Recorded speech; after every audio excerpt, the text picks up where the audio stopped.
ఆయన దగ్గర నుంచి నార్సిజం మీద వచ్చింది. సో, నేనొకసారి పవన్ కళ్యాణ్ గురించి కూడా చెప్తూ, పవన్ కళ్యాణ్‌కి నార్సిస్టిక్ పర్సనాలిటీ డిజార్డర్ ఉందని, తేజ ఆయన ఎవరో ఉన్నాడు కదా! హ్మ్. ఆయనతో కూడా ఉండి బయటకొచ్చాడు. హ్మ్. ఆహ్, 'ఇజం' అనే బుక్ రాసిన అతను. అతను కూడా ఒక ఆర్‌జీవీతో మాట్లాడుతూ పవన్ కళ్యాణ్‌కి ఈ జబ్బుందని కూడా అప్పుడు చెప్పాడు. నిజానికి నార్సిసిజం అనేది మన అందరిలో కూడా ఎంతో కొంత ఉంటది. ఎక్కువగా ఆహ్, రాజకీయ నాయకులకి, నియంతలకి వీళ్ళకి నార్సిజం ఉంటది. నార్సిజం ఉండడం వల్లనే వాళ్ళు ఆ స్థాయికెళ్తారు గూడా. ఎందుకంటే ప్రజల్లో గూడా నార్సిసిస్టిక్ క్యారెక్టర్ పట్ల అట్రాక్షన్ ఉంటదని ఫ్రాయిడ్ చెప్తాడనమాట. సో, ఇప్పుడు ఈయన క్యారెక్టర్‌కొచ్చేసరికి అసలు నార్సిసిజం అంటే ఏంది? నార్సిసిస్టిక్ పర్సనాలిటీ డిజార్డర్ అంటే ఏంది? అనుకున్నప్పుడు బేసిక్‌గా narcissism and narcissistic personality disorder అంటే అర్థమైందంటే, వాళ్ళకి వాళ్ళు ఇంపార్టెన్స్ ఇచ్చుకోవడం, తాను గ్రేట్ అని ఫీల్ అవ్వడం, తనని అందరూ గ్రేట్‌గా చూడాలి, తను సక్సెస్‌ఫుల్ పర్సన్ అని, గ్రేట్ పర్సన్ అని చూడాలి అనుకోవడం. అలాగే ఎంపతి అంటారు. మనుషులకి ఎంపతి ఉంటది. ఎంపతి అంటే అర్థం ఏంటి? Sympathy, empathy. సింపతి అంటే నీ మీద జాలి చూపించడాన్ని సింపతి అంటారు. ఎంపతి అంటే జాలి ఏముండదు గానీ, నీ ప్లేస్‌లో నేనుండి ఆలోచించడం.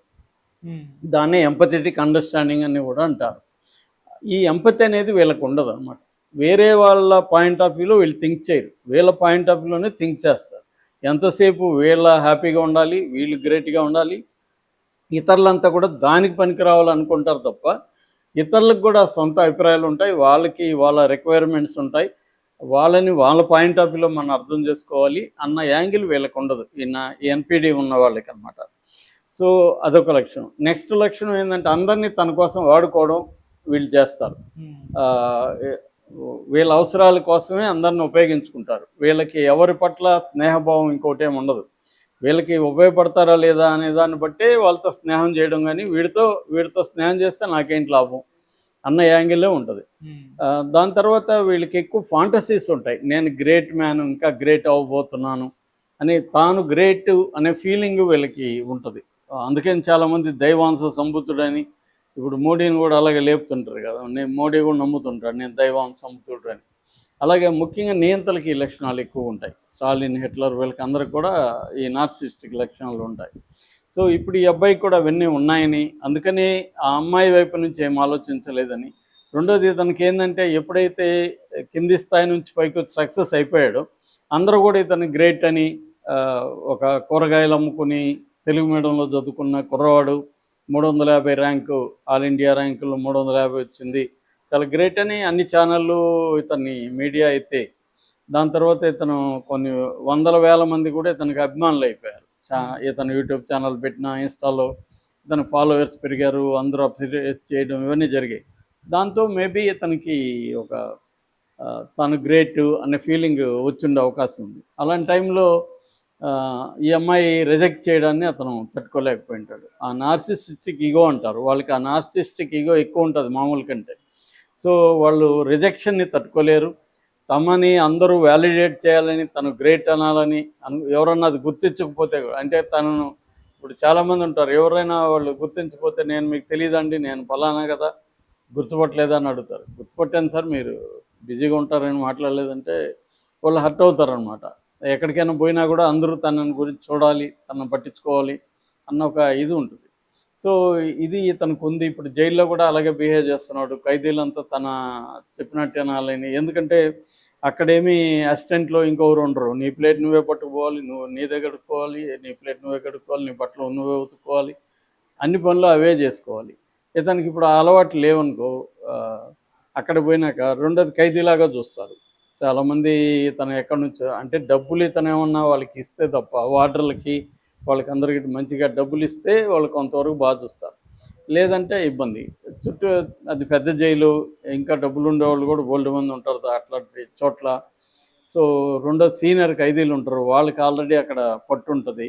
వాళ్ళు కొత్త వాళ్ళు ఎవరొచ్చినా వాళ్ళు పెద్దగా కేర్ చేయరు. ఒక్కోసారి ర్యాగింగ్ కూడా చేస్తారు. కొడతారు కూడా.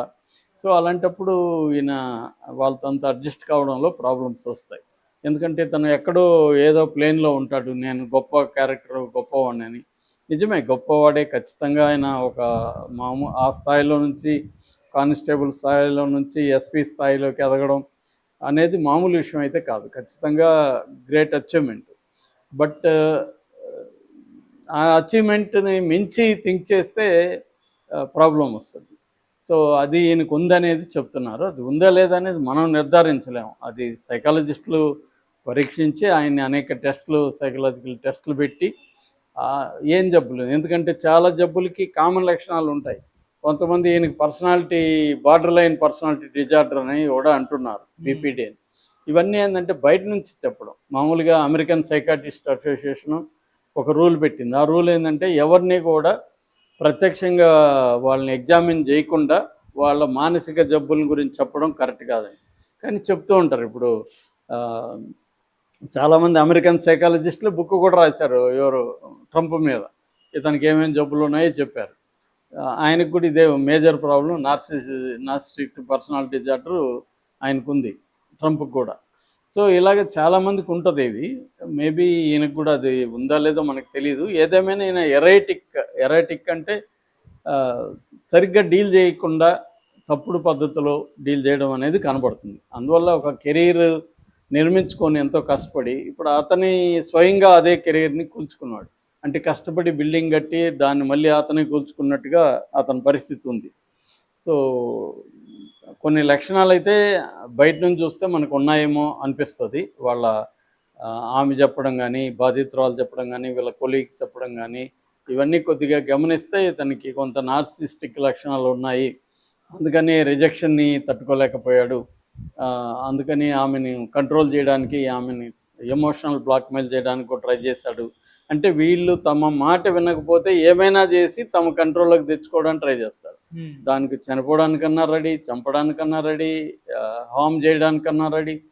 వాళ్ళ మీద ప్రచారం చేస్తారు. వాళ్ళని ఏదో ఒక రకంగా తమ కంట్రోల్‌లో ఉండాలి మనుషులు.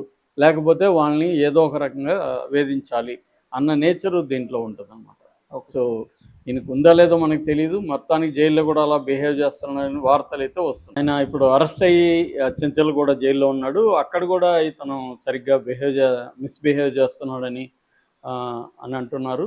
అంటే తాను ఏదో ఎస్పీ లాగే అక్కడ కూడా బిహేవ్ చేసి అందరూ తనకు సెల్యూట్ కొట్టాలి, తను అంటే భయపడాలి, తనకి ఇంపార్టెన్స్ ఇవ్వాలి అన్నట్టుగా చూస్తున్నారు. మామూలుగా జైల్లో ఏముంటుందంటే జనరల్‌గా చెంచల్గూడ లాంటి జైళ్ళల్లో 2 రకాల ఖైదీలు ఉంటారు. ఒకరు కన్విక్టెడ్ ప్రిజనర్సు, ఇంకొకరు ఈ ఓన్లీ అక్యూజ్డ్ అనమాట.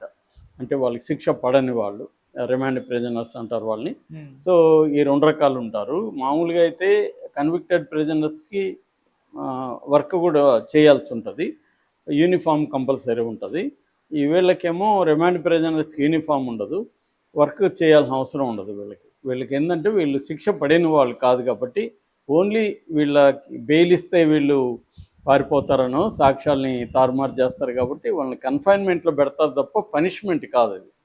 జస్ట్ అది కన్ఫైన్మెంటే. సో అయితే ఫుడ్ కానీ మిగతావన్నీ కామన్గానే ఉంటాయి. రూల్స్ అంతా కామన్గానే ఉంటుంది ఇద్దరికి. సో కానీ ఇతను ఇప్పుడు ఏమంటున్నాడు అనుకుంటున్నాడంటే, నేను ఎస్పీని, ఇదంతా ఏమీ కాదు, ఈ కేసు నిలబడదు, నేను ఎస్పీ అనే స్థాయిలోనూ ఉన్నాడు. మనకు వాళ్ళ ఫ్రెండు అప్పుడు ఆత్మహత్య అటెంప్ట్ చేసుకున్నప్పుడు ఇతను ఎస్ఆర్ నగర్ హాస్పిటల్లో ఉన్నప్పుడు వాళ్ళ ఫ్రెండ్ మాట్లాడాడు మీడియాతో. అతనేమన్నాడంటే, అసలు ఈ కేసు గురించి అతనికి వరీనే లేదు, ఇదేమీ నిలవదు, అతను ఎందుకు ఆత్మహత్య అటెంప్ట్ చేశాడంటే ఈ సోషల్ మీడియాలో అతని మీద వచ్చే న్యూస్కి అతను అప్సెట్ అయ్యాడనేది అతను బలంగా చెప్పాడు. అలాగే వాళ్ళ కొలీగ్స్ కూడా ఇప్పుడు ఇన్వెస్టిగేషన్లో పోలీసులకి ఇతనితో కూడా పనిచేసిన వాళ్ళు కూడా ఇతను చాలా రూడ్గా ఉంటాడు, మాతో అంతా కూడా రూడ్గా బిహేవ్ చేసేవాడు, ఆమె మీద చేసిందంతా కూడా వాస్తవమే అనేది కూడా వాళ్ళు చెప్పారు.